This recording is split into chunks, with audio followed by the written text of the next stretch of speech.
Hello, welcome back to the channel. In today's video, you're going to be learning about a very important edit. You're going to need to know this edit if you're looking to edit more videos, if you want people to watch your videos for a longer amount of time, if you want people to be more interested and engaged in your videos, and that is the matching action cut. Or that's what I was taught it as. It could be called something else as well, depending on who you talk to, but it looks like this.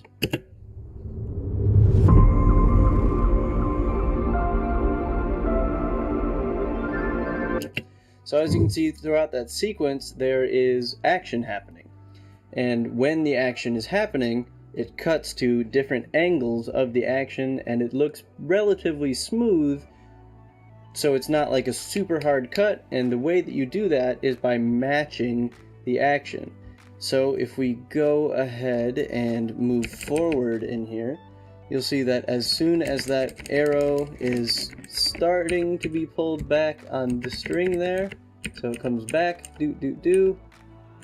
Hope I overshot it. Then it gets pulled back right here, and as soon as I'm pulling back there, you'll see the arrow start to head backward. And right when that happens, same deal there. Arrows being pulled back when we switch gives people something to latch onto, doesn't jar their brain because it is the same action happening, it's just a different angle. So how do we do that? We're going to start with 3 clips, this one, and this one.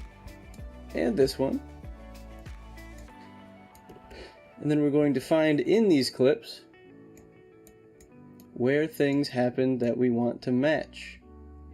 So that all can be cut off. Drag this over. Alright, so action begins.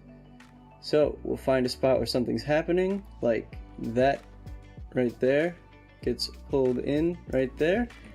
So we will go ahead and cut it there. That'll be the end of that clip. And then we'll find where it's being pulled in this clip here, this next one, and we'll get those lined up. So arrows on, arrows being pulled right there. So we'll take that to be our beginning of this clip. And then where can the end of this clip be? So as soon as that hand leaves the frame, probably up by my jaw.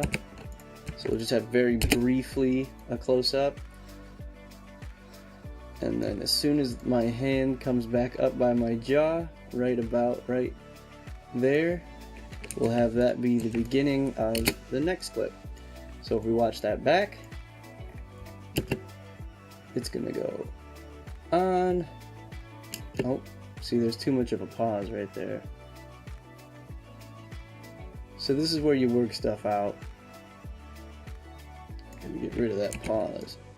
Alright, so bring that in. So arrows on, pulls back, zooms out again to a different angle, and the whole time the same action is happening. This might require that you do a few different takes of the same action. It works the best when you have multiple cameras, but really it's just basic cuts. You just have to plan for the edit when you do an edit like this. And it helps a lot to have music with beats that go with your cuts. So if you had like a drum hit there and a drum hit there, there's kind of a little bell in this one that you could hear earlier. You can go back and watch that again if you want to. But there it is. Boom, boom, boom. It's all one consistent motion from different angles. If you only have one camera, you're going to have to shoot it multiple times. If you have a bunch of cameras, that's awesome. This will be way easier for you. But that's the matching action shot. Very important shot. Make sure you use it in your upcoming edits, and I'll see you in the next video. Bye.